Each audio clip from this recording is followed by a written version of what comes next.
또 이르시되 내가 너희와 함께 있을 때에 너희에게 말한 바 곧 모세의 율법과 선지자의 글과 시편의 나를 가리켜 기록된 모든 것이 이루어져야 하리라 한 말이 이것이라 하시고, 이에 저희 마음을 열어 성경을 깨닫게 하시고, 또 이르시되 이같이 그리스도가 고난을 받고 제3일에 죽은 자 가운데서 살아날 것과 또 우리의 이름으로 죄사함을 얻게 하는 회개가 예루살렘으로부터 시작하여 모든 족속에게 전파될 것이 기록되었으니 너희는 이 모든 일의 증인이라. 아멘. 지난주에 우리가 부활절을 지냈습니다. 부활절 이후에 예수님께서 부활하시고 난 이후에 제자들을 만나주시고, 그리고 증인이 되라고 말씀하시는 그 과정에 대해서 더 말씀을 드리고자 부활의 연속적인 말씀을 오늘 본문으로 삼았습니다. 이스라엘 백성들이 이제 아수르에 의해서 또 바벨론에 의해서 패망을 하게 되잖아요. 남유다 왕국이 586년에 바벨론 느부갓네살 왕에 의해서 이제 망하게 되어지고 그들이 포로로 바벨론으로 끌려가게 됩니다. 예레미야 선지자를 통해서 말씀하신 바와 같이 포로의 기간이 70년이 될 것이다, 이렇게 말씀했습니다. 그리고 고레스 왕이 나타날 때까지 약 70년 동안 그들은 거기에서 머물게 되어집니다. 그러면서 이제 구약에는 보면 제사장이 있고 또 선지자가 있고 그렇습니다. 왕이 있고 기름 부음 받은 사람들이 있잖아요.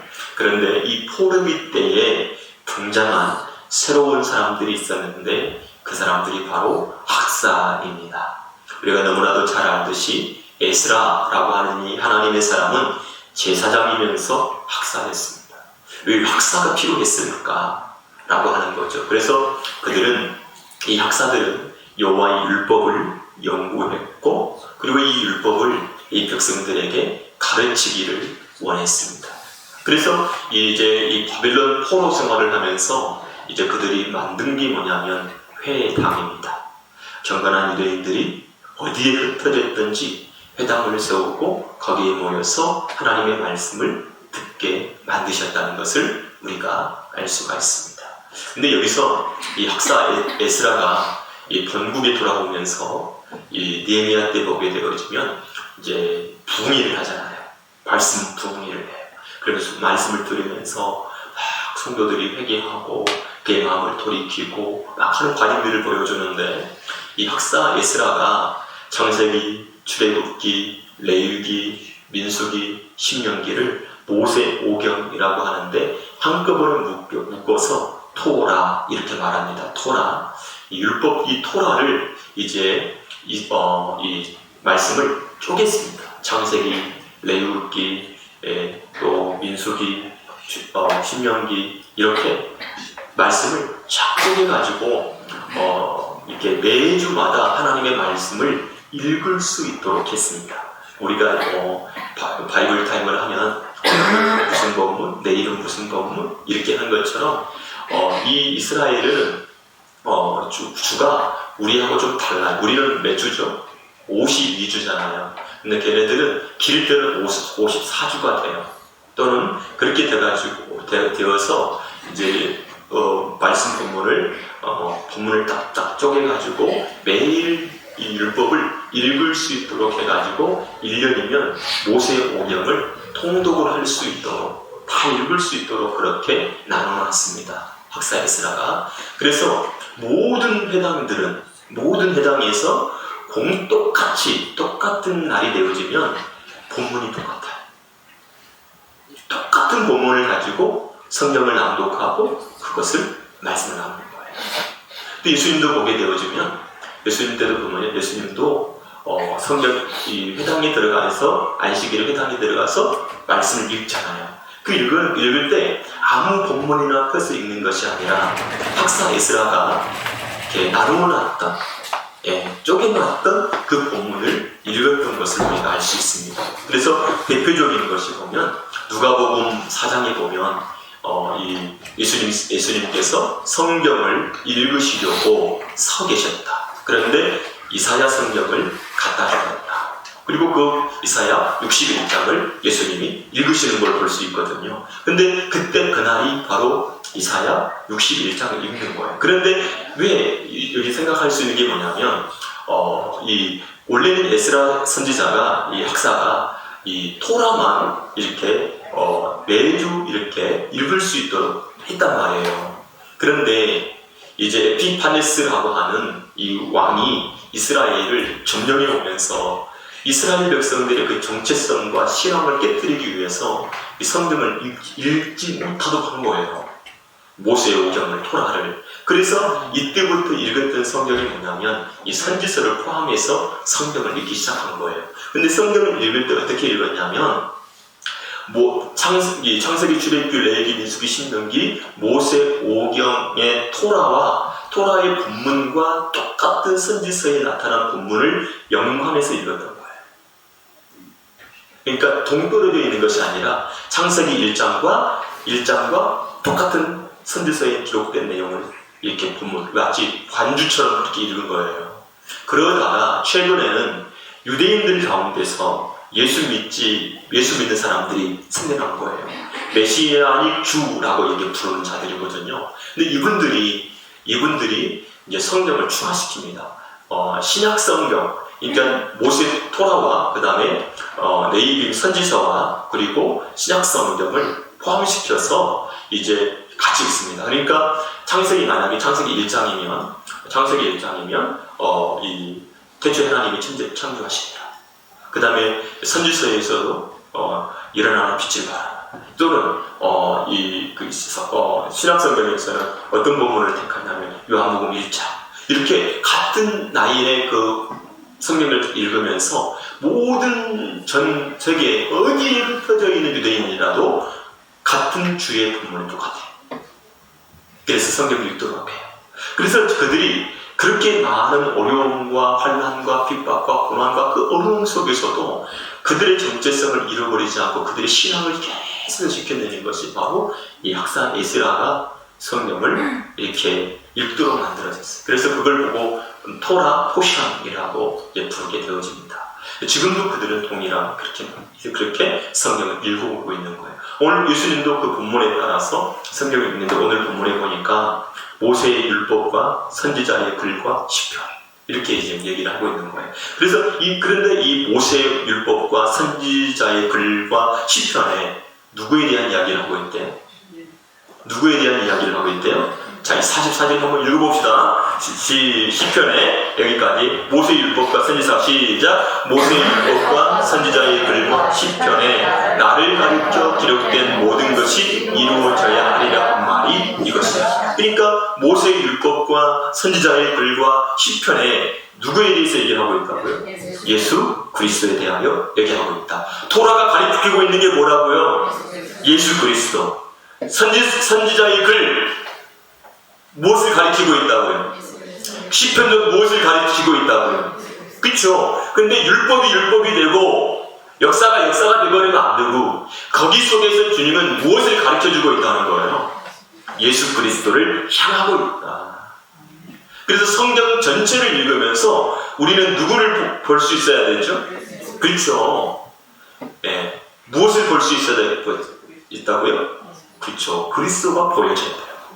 그리스도가 보여져야 성경을 내가 지금 온전하게 이해하고 있다, 깨달았다 라고 하는 것을 우리가 알 수 있다는 사실을 여러분들이 기억하게 되어지기를 바랍니다. 그래서 우리가 바이블 타임 묵상을 하면서도 이 본문 속에서 예수 그리스도가 보여지는 그러한 은혜가 늘 항상 여러분들에게 있게 되어지기를 주의 이름으로 축복합니다. 신앙생활을 하면서 이 교회에 있어서 우리가 교회를 다니잖아요. 신앙생활 하잖아요. 우리 기독교, 이 개신교에 가장 중요한 단어가 하나가 있는데 그게 부활입니다. 부활. 이 세상 사람들은 부활에 대하여 얘기를 하지 않죠. 이 세상 사람들은 뭐에 대해서 얘기를 하죠? 윤회에 대해서 얘기하죠. 윤회는 뭡니까? 돌고 도는 거. 그러니까 그게 뭐냐면 죽었다가 다시 또 태어나는 이 윤회를 계속해서 얘기를 합니다. 그리고 불교에서는 그 윤회에서 벗어나려면 이제 도를 깨달아가지고 들어가게 되어지는 것을 말하고 있죠. 그런데 우리 교회는 성경은 뭐에 대해서 얘기하고 있다고요? 부활에 대해서 얘기하고 있는 거예요. 가장 중요한 단어가 뭐냐? 부활이다. 부활. 이 부활에 대한 이해, 부활에 대한 개념, 그리고 부활에 대한 신앙, 우리 기독교에서 가장 중요한 부분이다 라고 하는 것을 알아야 됩니다. 그럼 우리 성도들도 마찬가지로 도대체 부활이라고 하는 것은 무엇이고, 부활이 주어지려면 뭐가 있어야 되죠? 죽음이 있어야 되잖아요. 죽음이라고 하는 건 뭐고 또 부활이라고 하는 건 뭐냐, 이러한 개념을 잘 정리해서 가지고 있고 믿어야 되고, 그것을 전파하는 사람들이 바로 우리라고 하는 사실을 깨닫게 되기 바랍니다. 자, 복음의 내용이 있습니다. 고린도전서 15장을 한번 보겠습니다. 고린도전서 15장 1절입니다. 자, 같이 읽습니다. 형제들아, 내가 너희에게 전한 복음을 너희로 알게 하노니 이는 너희가 받은 것이요 또 그 가운데 산 것이라. 너희가 만일 나의 전한 그 말을 굳게 지키고 헛되이 믿지 아니하면 이로 말미암아 구원을 얻으리라. 내가 너희에게 전한 복음을 하는 것은 왜 계속 읽어요? 왜 계속 읽냐고요? 가만히 있어요, 제. 자, 형제들아, 내가 너희에게 전한 복음을 너희로 알게 하노니 그랬어요. 이 복음을 믿게 되어지면 뭐가 온다고요? 구원을 얻으리라 라고 2절에 말씀하고 있죠. 그럼 그 복음의 내용이 뭐냐? 무엇이 복음의 내용이 뭐고 그것을 믿게 되어지면 왜 구원이 오는가 라고 하는 거예요. 그러면 우리가 지금 2절을 보면 구원을 얻으리라고 했을 때, 그러면 이 복음이 오기 전까지는 우리가 좀 구원받지 못한 상태에 있다라고 하는 것을 우리가 알 수 있잖아요. 네. 그래서 그 복음의 내용이 뭐냐면 3절을 보면 내가 받은 것을 먼저 너희에게 전하였노니 이는 성경대로 그리스도께서 우리 죄를 위하여 죽으시고 장사 지낸 바 되었다가 성경대로 사흘 만에 다시 살아나사 게바에게 보이시고 후에 12 제자에게와. 자, 여기서 보면 복음의 내용은 뭐냐면 예수 그리스도께서 성경대로 죽으시고, 그리고 성경대로 어떻게 했다고요? 우리 죄를 위하여 죽으시고 장사 지낸 바 되었다가 성경대로 사흘 만에 다시 살아난다. 이게 뭐라고요? 복음의 내용이라고 하는 거예요. 근데 이미 이것은 어디에 기록됐다고요? 성경. 그럼 성경이라고 하는 것은 위에 뭐라고 했죠? 모세 율법과 선지자의 글과 시편이에요. 우리가 말하고 있는, 한마디로 말하면 구약 성경에 이미 예수 그리스도의 죽음과 예수 그리스도의 부활에 대해서 설명을 하고 있다, 말씀해 주었다는 거예요. 아멘. 자, 그래서 우리가 모세오경, 그 다음에 이 선지자의 글 시편 읽는 것이 중요하다. 이미 성경은 우리에게 가르쳐주고 있다라고 하는 것을 여러분들이 깨닫게 되어지기를 주님의 이름으로 축복합니다. 자, 그래서 이 토라라고 하는 것은 어떤 의미를 갖고 있냐면 하나님께서 우리에게 주신 말씀이에요. 그래서 제가 설명할 때마다 하나님의 말씀을 성경은 뭐로써 표현을 하고 있냐면 비, 화살, 그 다음에 관역, 우리라고 하는 이 관역에 하나님의 말씀이 딱 오게 돼요. 벗어나게 되어지면 그게 죄인 거예요. 하나님의 말씀을 깨달지 못하면 우리는 절대로 그 안으로 들어올 수가 없다는 거죠. 그래서 이 죄라고 하는 것은 하마르티아, 곧 뭐라고 그랬죠? 관역에서 벗어난다. 화살과 관역이 짝이 되어야 되는데 짝이 되어지지 못한 상태. 이것이 바로 뭐냐면 죄예요. 한마디로 말하면 내가 지금 죄 가운데 있다는 것은 내 안에 예수 그리스도가 없다. 예수 그리스도가 내 안에 계시면 우리는 죄가 없는 상태가 되고, 예수 그리스도가 내 안에 계시지 않으면 죄 가운데 있다 라고 하는 내용이에요. 자, 그러면 그 다음에 우리가 계속해서 보게 되어지면, 그러면 이제 예수님이 죽으시고 예수님이 부활하셨어요. 그리고 예수님이 혼자서 죽었다가 부활해 버린 게 아니에요. 주님은 부활하신 자기 자신을 많은 사람들에게 어떻게 했죠? 보이시기 시작하죠. 그래서 5절을 보면 자신을 보이십니다. 한번 읽어봅시다. 시작. 게바에게 보이시고 후에 12지자에게와 그 후에 500여 형제에게 일시에 보이셨나니, 그 중에 지금까지 태반이나 설아 있고 어떤 이는 잠들었으며, 그 후에 야고보에게 보이셨으며, 그 후에 모든 사도에게와 맨 나중에 만삭되지 못하여 난 자 같은 내게도 보이셨느니라. 나는 사도 중에 지극히 작은 자라 내가 하나님의 교회를 핍박하였으므로 사도라 칭함을 받기에 감당치 못할 자로다. 그러나 나의 나된 것은 하나님의 은혜로 된 것이니 내게 주신 그 의의 은혜가 헛되지 아니하여 내가 모든 사도보다 더 많이 수고하였으나 내가 아니요 오직 나와 함께 하신 하나님의 은혜로라. 그러므로 내가 내나 저희나 이같이 전파함에 너희도 이같이 믿었느니라. 물론 여기에 누가 나옵니까? 게바 나오고 예수님의 12제자가 나오고 500의 형제도 나오고, 그 다음에 이제 사도 바울이 부활하신 예수 그리스도를 어떻게 했다? 만났다. 이렇게 얘기하잖아요. 근데 여기서 이제 공통적인 특징이 하나가 있는데 여자들이 다 빠졌어요. 누구만 기록하고 있죠? 남자들.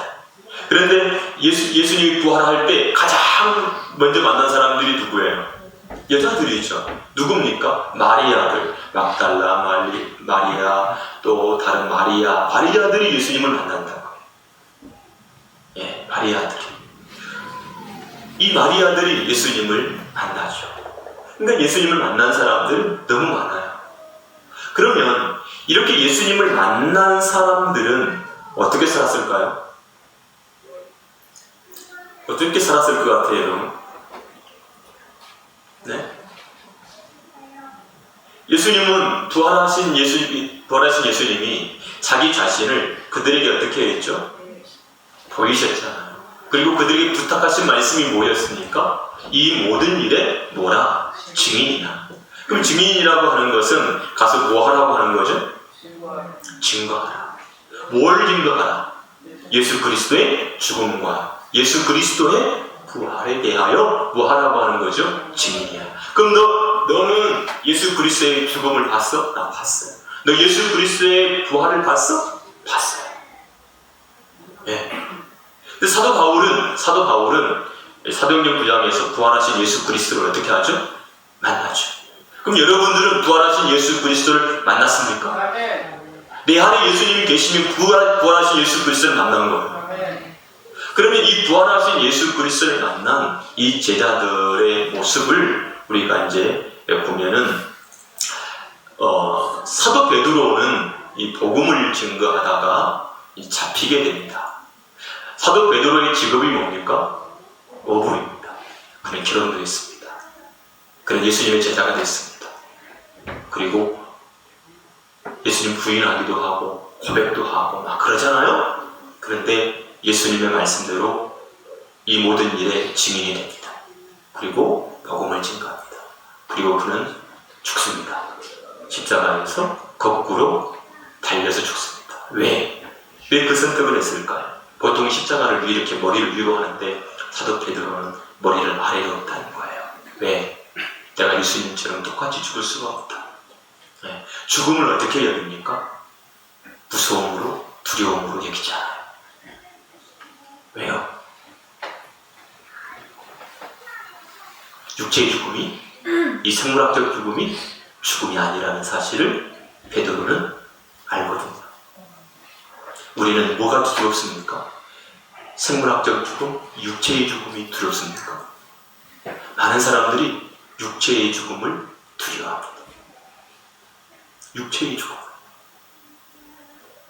여러분, 우리는 육체의 죽음을 두려워하는 사람들이 아니죠. 네. 사도 바울은 나의 생명을 조금도 귀한 것으로 여기지 아니하노라. 우리 안에 진짜 생명이 뭡니까? 예수 생명이죠. 모든 씨앗에는요 생명이 있습니다. 씨앗은 생명이 있습니다. 그래서 땅에다 심습니다. 죽은 것들은요 싹을 틔우지 못하지만 생명이 있는 것들은 어떻게 하죠? 싹이 나요. 싹이. 여러분 올해 봄이 돼가지고 씨를 뿌린 적이 있습니까? 꽃이 뿌렸습니까? 씨를 뿌린 사람들은 나나 안 나나 뭐 하죠? 관심이 있죠. 날마다 가보죠. 저도 씨를 뿌렸어요. 씨를 뿌렸는데 봄 따뜻하자 씨를 뿌렸어요. 안 나는 거예요. 이게 죽었나 살았나 가도 막 소식이 오는 거예요. 근데 화분에서 뭐가 막 나더라고요. 그래서 가만히 살펴봤어요. 근데 내가 뿌린 씨는 아닌 것 같아요. 내가 뿌린 씨가 아니고 자풀인 것 같아요. 그래서 빈감인가 하고 또 가만히 놔뒀어요. 네. 혹시나 내가 뿌린 씨면 또 뽑아버리면 안 되니까 가만히 또 보니까 자라기 힘들더라고요. 그래가지고 땅을 해집어 봤죠. 그대로 있어요, 씨가. 썩지도 않고 아무 위로도 없는 거예요. 그래가지고 또 며칠을 기다렸더니 비가 오더라고요. 딱 비가 왔는데 그리고 그 다다음 날인가 딱 갔더니 또 올라왔어요. 색깔이 달라요. 약간 붉은수한 색깔이 확 올라오더라고요. 기분이 얼마나 좋은가. 기분이 너무 좋은 거예요. 얘가 죽지 않고 뿌리는 것이 그대로 올라오네. 근데 제가 그 씨를 뿌리려고 컴퓨터 옆에다가 놔두거든요. 다른 놔둬도 잊어먹으니까 컴퓨터 노트북 옆에다 놔두고 이제 올해는 꼭 뿌리리라 하고 있는데 지금 한 1cm 정도 자란 것 같아요. 1cm 정도. 네? 안 가르쳐주죠. 네. 권사님도 뺏어가니까 안 가르쳐주죠. 생명이 있는 것은 살아요. 생명이 있는 것은 죽지 않아요. 썩어진 것 같은데 생명이 있으니까 산다. 그럼 우리는 이 씨를 뿌릴 때 뭐라 그래요? 죽을 거야 이래요? 아니죠. 뭘 보죠? 생명. 새로운 싹. 새로운 싹을 보는 거예요. 계속. 예수 그리스도의 생명을 가진 베드로는 자기의 목숨을 어때요? 드립니다. 부활하신 예수 그리스도를 아는 베드로. 성령을 받은 이 베드로는 자기 목숨을 귀한 것으로 여기지 않고 주님을 위해서 복음을 전하다가 바칩니다.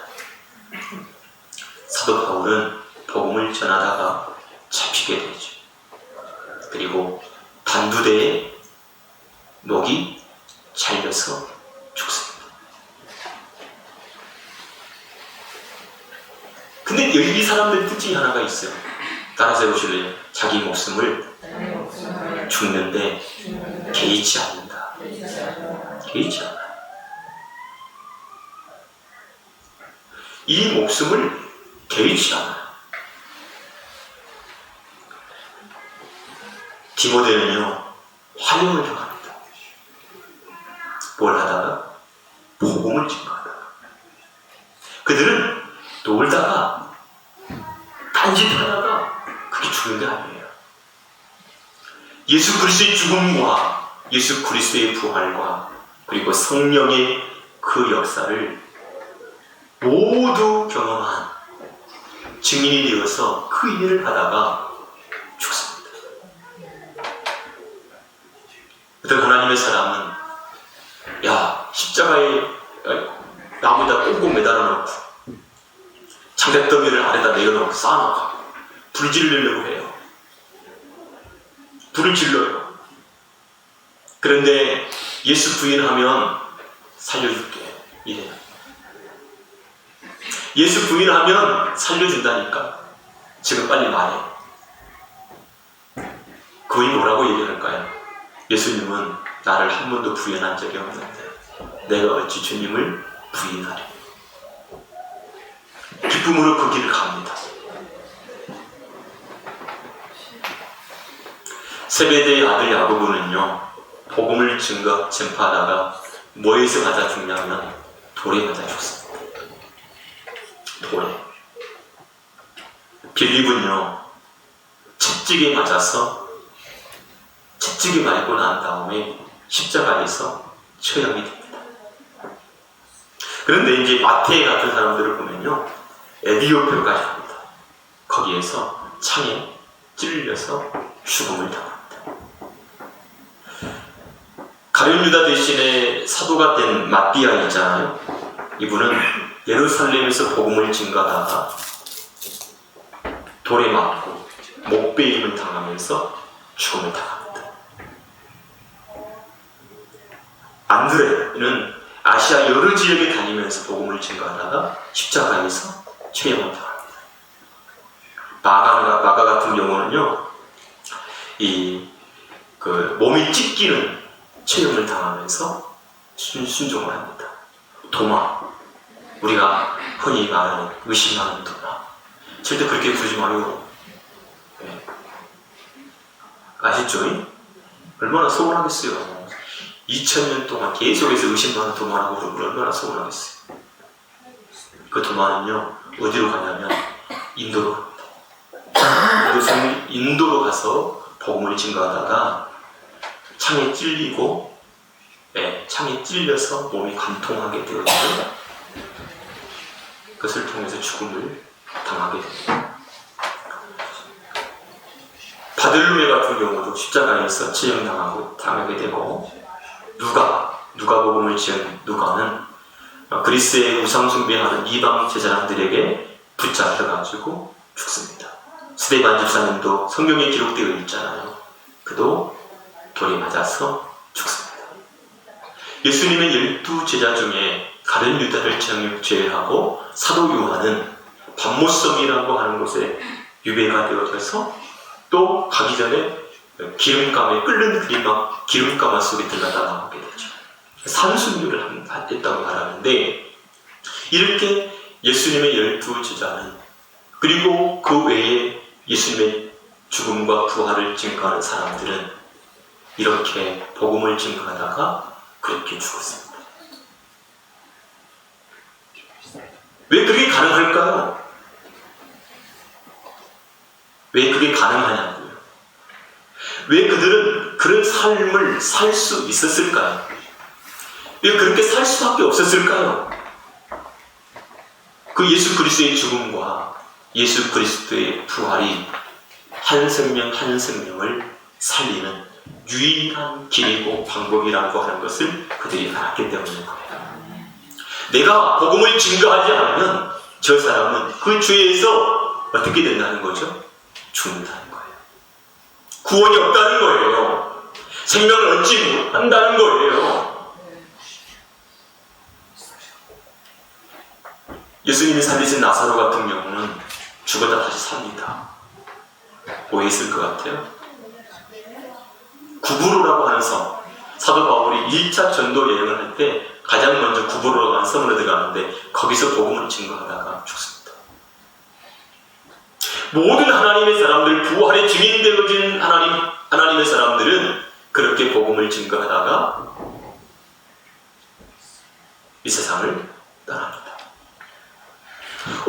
우리 성도들, 예수 그리스도가 내 안에 계시고 부활을 경험한 하나님의 사람들, 우리들이 해야 될 일이 뭐냐면 바로 이 예수 그리스도를 뭐 하는 겁니까?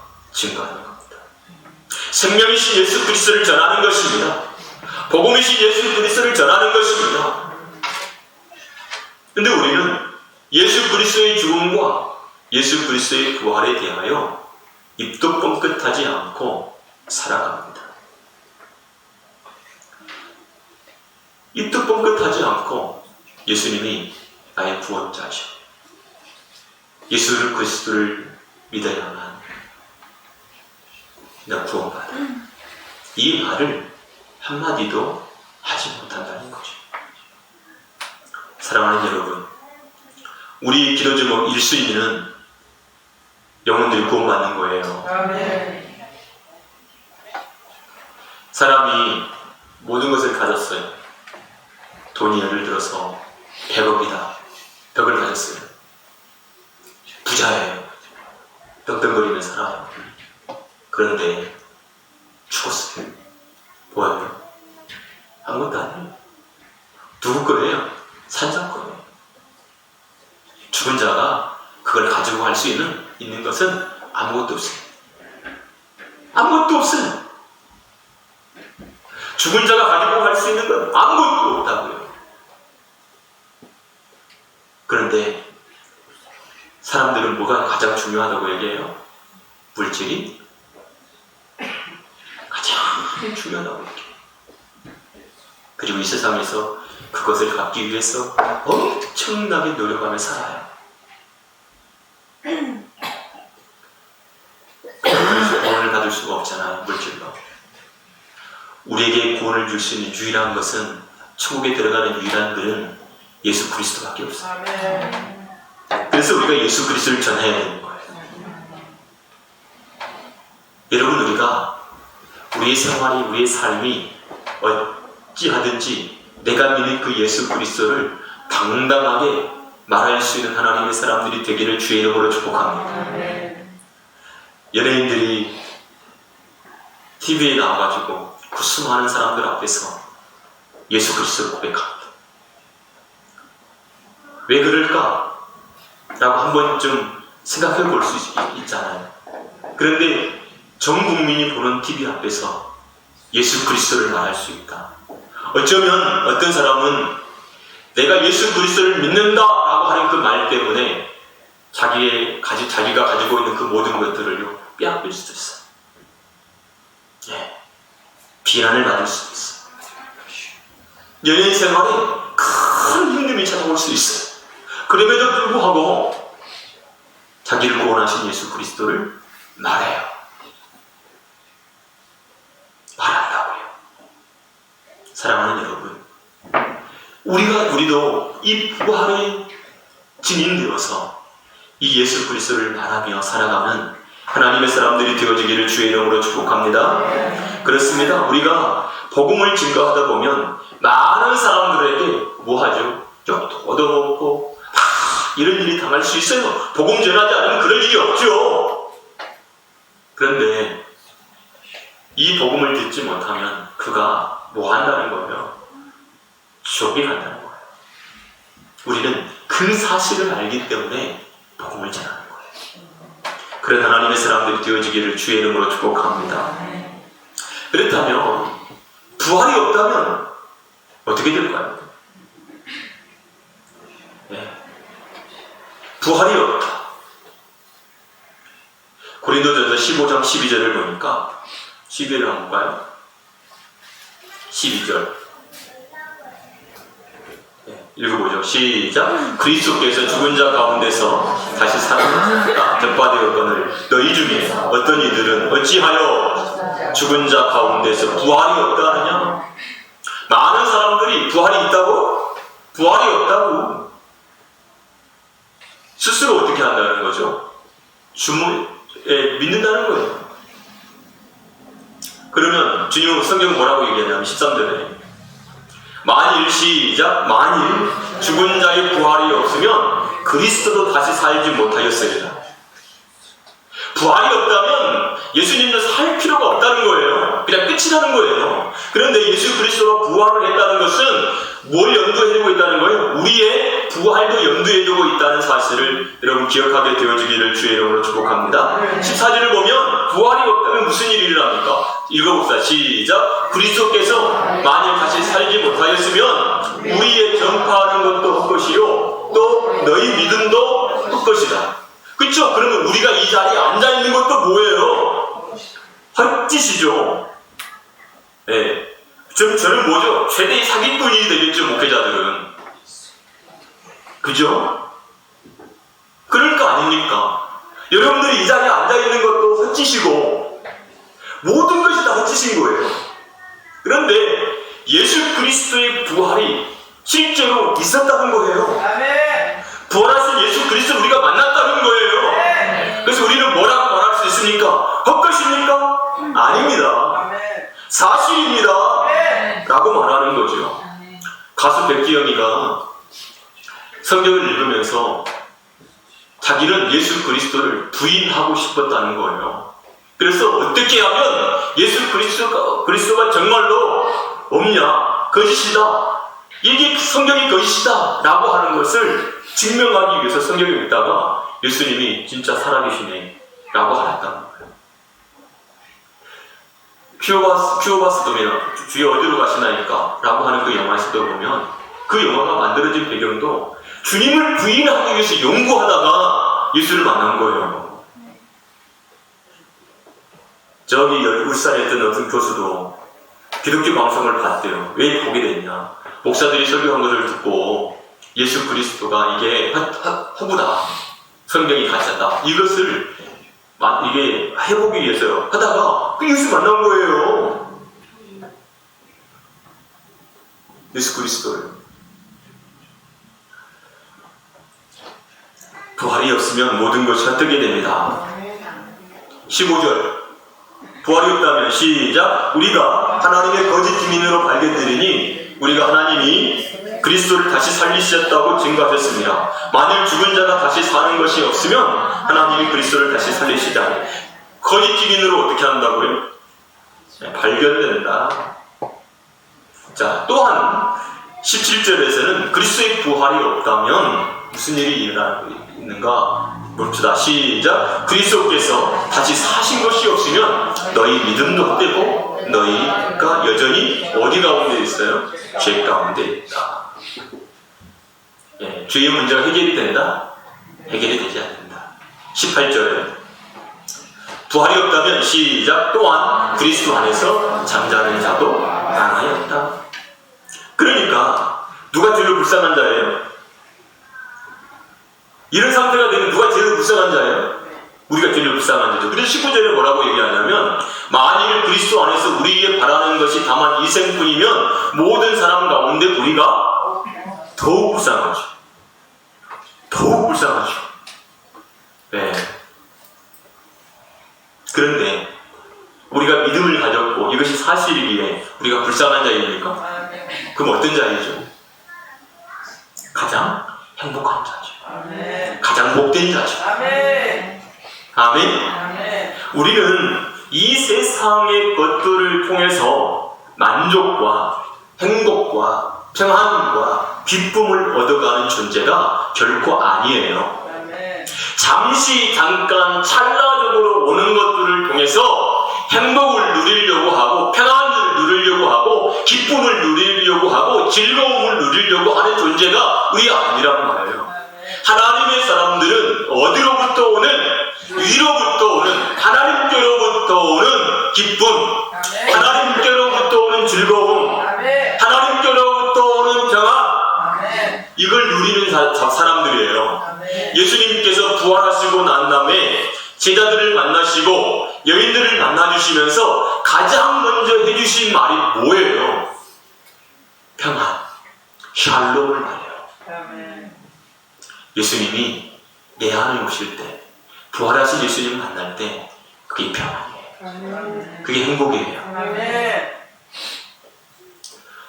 어떤 사람이 행복한 사람인 줄 알아?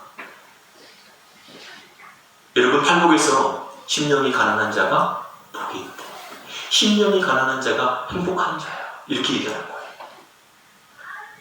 우리는요, 행복을, 기쁨을, 즐거움을, 감사를 어디로 찾아요? 물질적인 것을 통해서. 삶이란 말이에요. 물질적인 것을 통해서. 물질이 있으면 행복하고, 물질이 없으면 불행하고.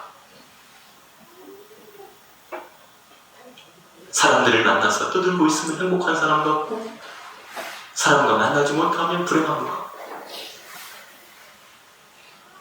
그렇지 않아요. 여러분, 내 남편이 있고 내 아내가 있는데 다른 여자의 남편을 보고 다른 남편의 여자를 보고 좋아해요. 그럼 어떻게 되죠? 여러분도 좋아해요? 같이? 아, 내 남편이 다른 여자를 보면서 기뻐하네? 나 참 좋아. 이래요? 뭘 뒤집어해도 비정상적이잖아요. 우리 신앙이 예수 그리스도이시라면요, 예수 그리스도로 기뻐하지 못하고 예수 그리스도로 만족하지 못하고 우리는 세상의 것을 통해서 만족하면서 즐거워하고 기뻐하려고 해요. 야, 어디 가면 좋아? 어디 가면 기뻐? 그 외도라고 하는데 참에 가봤거든요. 처음에 참에 갔는데 와, 이런 수업이다 했다니. 그랬는데 두 번째 가니까 형편없더라고. 세 번째 가니까 진짜 가기 싫더만. 올라가기 싫어요. 처음에는 신기한 거예요. 네. 맛있는 것도 야, 겁나 맛있다. 두 번째 먹으니까 별것도 없어요. 별것도 없어요. 크게 맛있는 게 없어요. 다 그래요. 생각하는 것은 더. 우리의 감각과 쾌락만 계속 키워나가는 거죠. 예수로 만족하십시오. 아멘. 예수로 기뻐하십시오. 아멘. 예수로 즐거워하십시오. 아멘. 어떤 사람이 글 중에 그런 글이 있더라고요. 예수 그리스도와 간격을 좁히자. 글 제목이 주님과의 간격을 좁히자. 여러분, 주님으로부터는 기쁨, 내가 너에게 기쁨을 주노라. 아멘. 세상이 줄 수 없는 기쁨을 주노라. 세상이 알 수도 없는 기쁨을 주노라. 내가 너에게 평안을 주노라. 아멘.